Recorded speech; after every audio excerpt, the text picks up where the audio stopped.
Help me hit 7,000 subscribers. Support the video with a like and share your thoughts in the comments. I read everyone. Thank you. I never thought a simple evening at our friend's dinner would unravel everything I thought I knew about my marriage.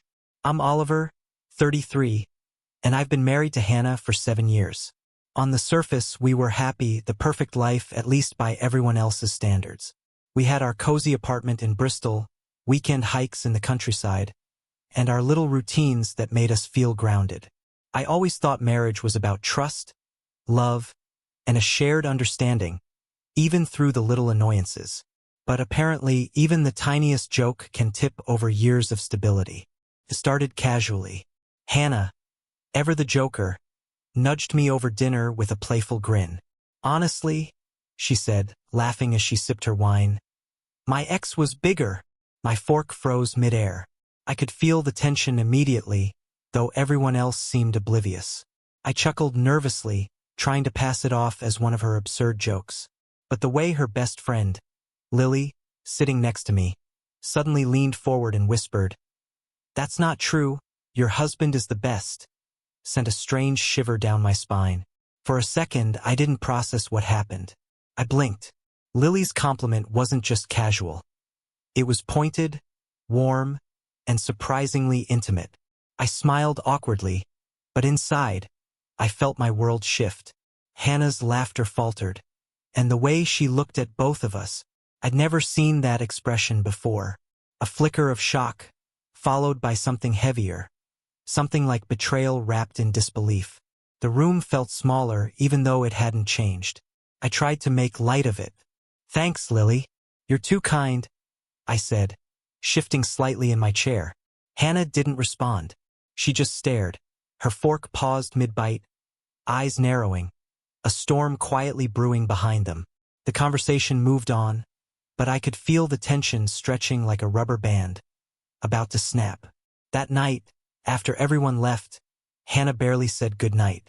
She went straight to the bedroom, leaving me on the sofa, trying to ignore the unease curling in my stomach. The next morning was worse. Breakfast was quiet, the kind of silence that feels heavy and accusatory all at once. I tried small talk, asking about her plans for the day, but she shrugged, barely making eye contact.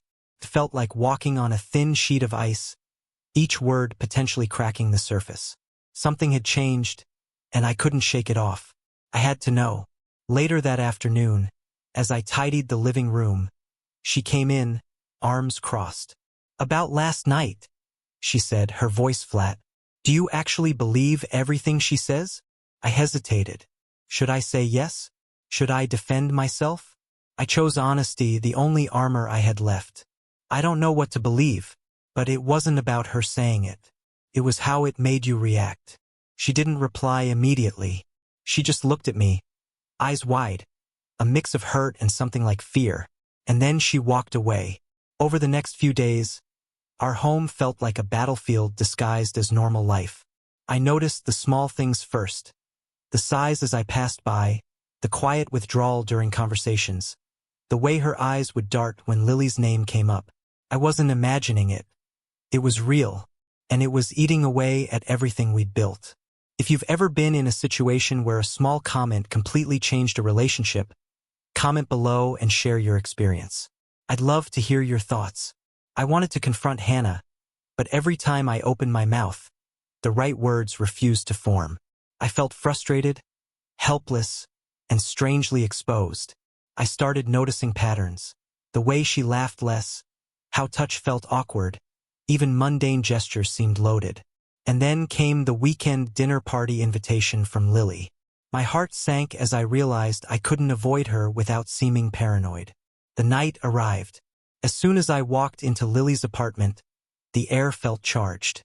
Hannah greeted me with a smile that didn't reach her eyes. Lily hugged me warmly, casual but lingering in a way that made my pulse quicken. Dinner started normally, but beneath the surface, every word, glance, and laugh seemed weighted. Hannah was quieter than usual, and I could see her processing every interaction, calculating, holding something back. I tried to steer the conversation towards neutral topics, but Lily had a way of pulling attention subtly, making me feel like I was caught in a tide I didn't control. At one point, she whispered across the table, "You always make Hannah smile the most." I froze, barely managing a smile, and that's when Hannah's world truly collapsed. Her fork dropped with a soft clatter, her napkin trembling in her hand. I saw the flicker of panic, disbelief, and, underneath it all, hurt. It was a quiet chaos. Not the kind you see in movies, but the kind that gnaws at your chest silently. I realized that this wasn't about anyone being right or wrong anymore. It was about trust, boundaries, and the delicate balance of love that could shatter with the smallest pebble. The rest of the evening blurred in my mind. Laughter that didn't reach Hannah, smiles that felt hollow, and a weight that refused to lift. I could sense a shift in the air, subtle but unmistakable. Something had changed, and I had no idea if we could ever go back to the way things were. If this story reminds you of a delicate situation in your own life, share this video with someone who might relate. Sometimes sharing a story helps heal. By the time I got home, I was exhausted, mentally replaying every second, every word, every glance. And I knew, deep down, that the coming days would test us in ways neither of us could anticipate.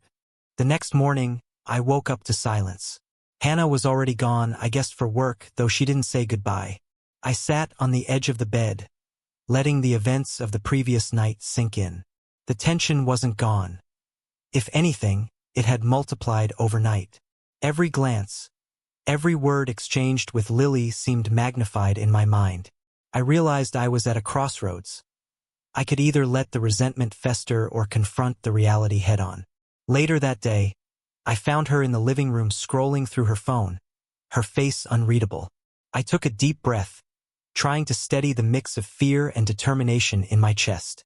"Hannah," I said gently, "we need to talk about last night, about what happened with Lily." She didn't look up immediately. When she finally did, her expression was guarded. "Oliver, it was a joke. I don't know why you're making a big deal out of it." But it wasn't just a joke. I could see the tension in her eyes, the flicker of something unspoken. "It wasn't just the joke," I said carefully. "It was her reaction, and the way you reacted to it. I feel like something shifted, and I need to understand what that means for us." Hannah stayed silent. The silence stretched like a thin wire over an abyss, both of us teetering on its edge. I could sense her frustration building, but I also sensed confusion. She wasn't used to being confronted this way, not calmly, not with this level of honesty. That's when it hit me. This wasn't about her or Lily anymore. It was about us, about trust, and about respect in a relationship that had quietly started to fracture. We sat there for what felt like hours, speaking in half-formed sentences, avoiding the blunt truth but circling it constantly. Every word I spoke, every expression she made, revealed layers I hadn't noticed before. Insecurities, pride, and an undeniable vulnerability. And somewhere in the middle of that difficult conversation, I realized that honesty was both terrifying and liberating. If you're enjoying this story and want to see more real-life relationship tales with twists that hit deep, subscribe to the channel and join our community for weekly stories. As days passed, the tension lingered, but I started noticing small changes. Hannah was quieter, yes, but also more reflective. I noticed her watching me in ways she hadn't before, subtle gestures that hinted at a mix of regret and curiosity. Lily, for her part, remained warm and friendly, but there was a noticeable shift in how she interacted with us. I realized that sometimes it takes a spark, even a small, chaotic one, to illuminate the cracks that were hidden beneath the surface. One evening, I decided to confront the situation fully. We were alone, the apartment bathed in the soft glow of the evening light. "Hannah, I need to ask you something," I said carefully. "Do you regret saying that joke? Or do you think it meant more than that?" She hesitated, biting her lip, and finally whispered, "I didn't mean for it to hurt you. I don't know how to explain it." Her vulnerability was rare, and it struck me. It wasn't just about the joke or Lily or even the attention. It was about unspoken feelings, suppressed doubts, and the fear of being vulnerable. I realized that we were both navigating a fragile space, one that demanded honesty, patience, and courage. If you find yourself reflecting on your own relationships while listening to this, hit the like button. It helps support more stories that make us think and feel deeply. We started talking more openly after that. Small confessions, subtle admissions, and shared laughter replaced some of the tension. It was far from perfect, but it was progress. I also noticed something important. Lily wasn't the enemy. She was a catalyst, yes, but the real work was between Hannah and me. Relationships are rarely shaken by external forces. They crack under the weight of unspoken truths and ignored emotions. One weekend, Hannah and I took a long drive to the countryside. The rolling hills a reminder of life beyond the city's stress. We talked, laughed, and even argued, but in a way that was constructive rather than destructive. And in the quiet moments, I felt something shift. Not everything was solved, but there was clarity. There was trust rebuilding itself slowly, like sunlight breaking through clouds. As we returned home, I realized how delicate life and love are. One small comment, one seemingly innocent gesture, could reveal cracks that had been quietly forming for years. But it also showed me something else. Honesty, patience, and emotional courage could mend what seemed irreparably broken. I want to hear from you. Have you ever faced a moment where a joke or small comment changed your relationship forever? Comment below, hit like if this story moved you, and subscribe to learn why honesty and courage can transform even the most fragile love. That night, as I watched Hannah asleep beside me, I felt a mix of relief and caution. Life isn't perfect. Relationships aren't perfect. But understanding, communication, and the willingness to confront discomfort head-on, those are the things that make love resilient. And sometimes, all it takes is one tiny spark to remind you what matters most.